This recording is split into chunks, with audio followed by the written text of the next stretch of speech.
May mga lalaking likas na babe magnet o yung lapitin ng mga chicks. Gaya na lang ng mayamang negosyanteng si Jose na hindi lang isa o dalawa ang puso, kaya naman only kung magmahal.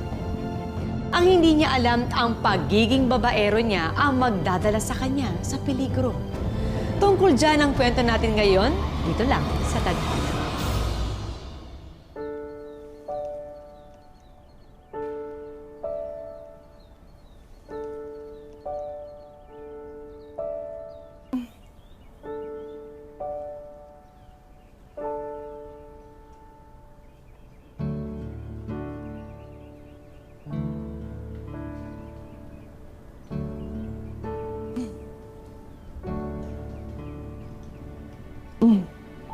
Happy anniversary, love.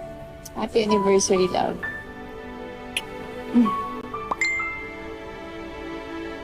Alam mo ano masarap gawin ngayon?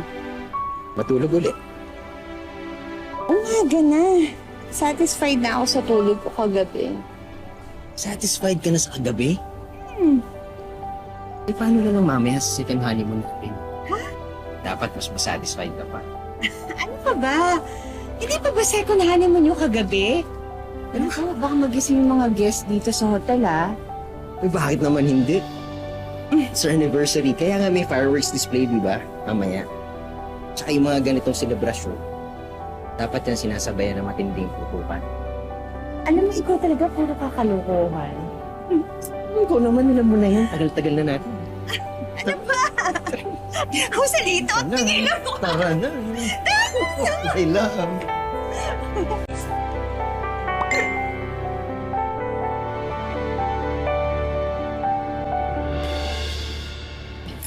Diba? Ang ganda itong spot na pinili ko. Kasi mamaya saktong-sakto to sa fireworks display. Alam mo, sayang talaga. Sana sinama natin si nanay. Ang ganda ng lugar, oh. Eh, inimbita ko naman siya eh. Kaya lang alam mo naman yun, allergic sa mga ganitong celebration. Ayaw talaga eh.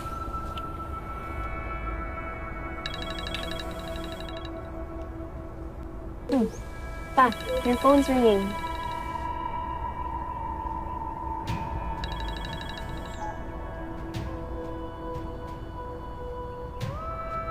Akala ko ba nagpaalam ko sa board na magbabakasyon tayo?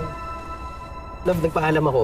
Kaya lang itong mga to, hindi ko maintindihan. Hindi mo maiwan-iwan para mga bata.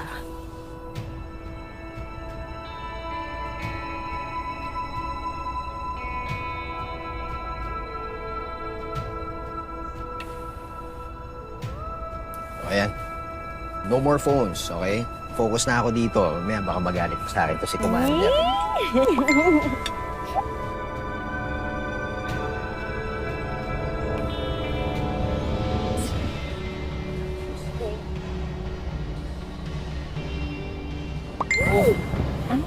Wow!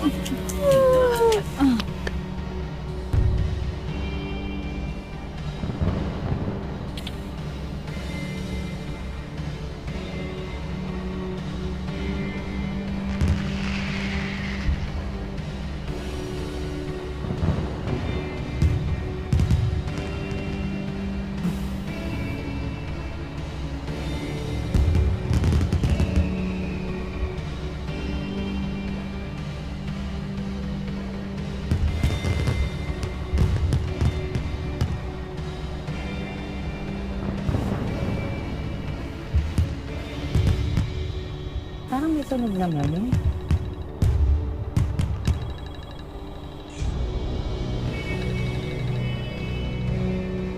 Love? I really need to take this call. Okay. Excuse me.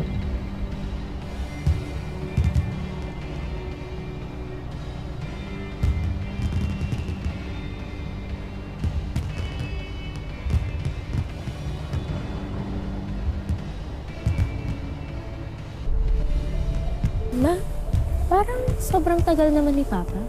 Oo nga, no? Sandali, hanapin ko lang siya, ha?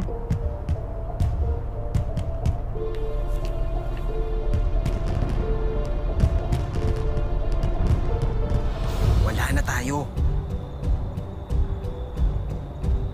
Sandali nga. Makinig ka nga.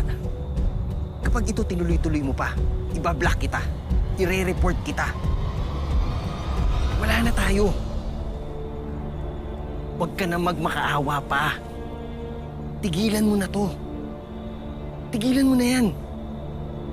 Nasa trabaho nga ako. Ginugulo mo yung trabaho ko.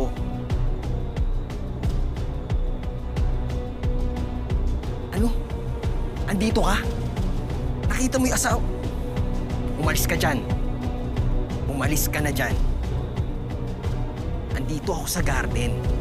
Umalis ka na dyan kung hindi mo gusto ako mismo magtulak sa'yo sa bangin. I-meet mo ako sa pond.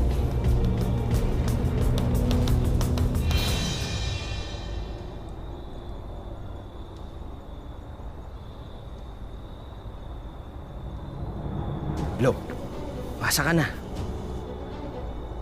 Umalis ka na dyan. Umalis ka na dyan. Andito na ako. Puntahan mo na ako dito. Nandito ako sa likod mo.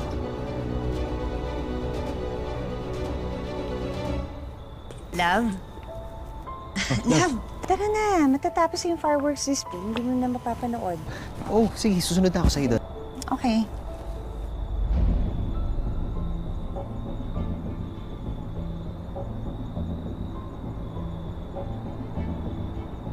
Lo.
Kaya ang may pakana ng pagkamatay ni Jose? Mapanagot kaya ang tunay na salarin? Nakakuha na rin ho kami ng guest log sa buong linggong yon. Just in case ang ating suspect ay maaga nakapag-check-in. At dahil sabi nyo naman na walang nakaalitan si Mr. Landicho, na alam nyo, minabuti naming ipagtanong-tanong ang mga naging galaw ni Mr. Landicho nitong mga nakaraang linggo. Pamilyar ho ba kayo sa Lidias Carinderia? Lidias Carinderia? Opo. Baka naman may paborito siyang putahe na hindi namin alam. Madalas niya ho kasing pinupuntahan ang isang nagngangalang Charmaine. Charmaine de la Cruz. Jean, may kilala ba tayong ganun? At ang next po, ang Centurion Condo. May mga kamag-anak po ba kayo ron? Hindi po kasi pumupunta si Mr. Landicho doon kung hindi rin lang po sa kanya nakalis ang kanyang unit. Nay, may alam ka ba rito? Si Bambi Sandoval po ang nakatira. Sandali. Sigurado ba kayong asawa ko yung pinagtanong nyo?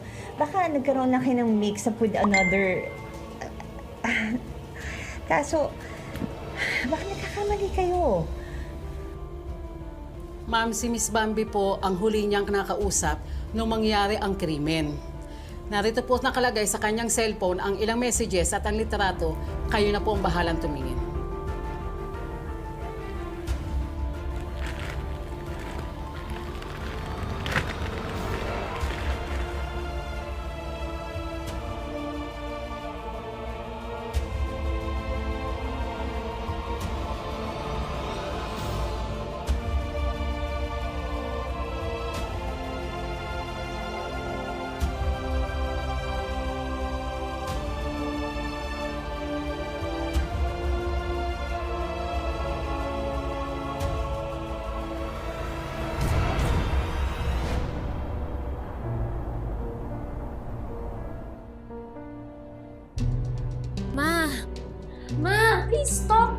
freaking me out! Mars, pag-usapan natin to. Huwag mo salokin. Nandito lang kami para sa'yo, Mars. Mars.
Oh, akala ko ba nagkausap na kayo sa phone?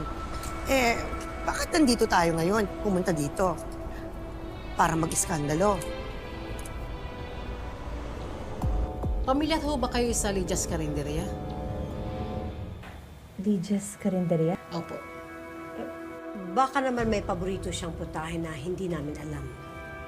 Madalas niya ho kasing pinupuntahan ang isang nagngangalang Charmaine. Hindi ako pumunta dito para mag-skandalo. Ano? Para tikman yung putahe ng asawa mo. 10 taon. 10 taon ako niloko ng asawa ko. At ako naman tong si Tanga, nagpaloko rin. Pero hindi na ngayon. Pero bago ko man nang ilibing si Jose, gusto kong malaman ang katotohanan.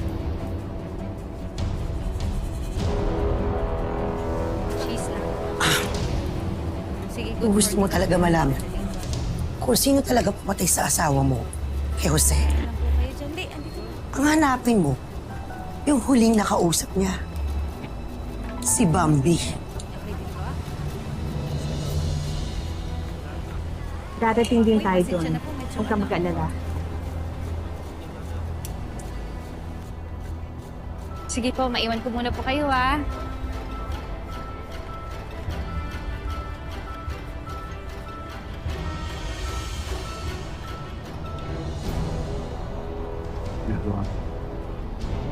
Ginagawa mo. Balik mo yung kutsilyo. Bitiwan mo ko.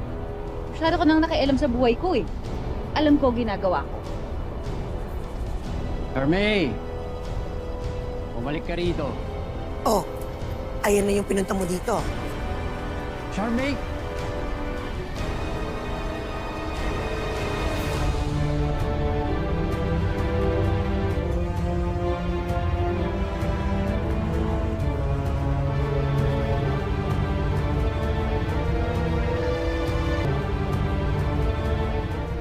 Ikaw ba si Charmaine? Ang kaladkanan ng babae ng asawa ko. Ate, sorry na ate. Hindi ko naman po alam na may asawa si Jose. Sorry na ate. Bilis, patawarin niyo po ako, ate. Ang kapal din ng mukha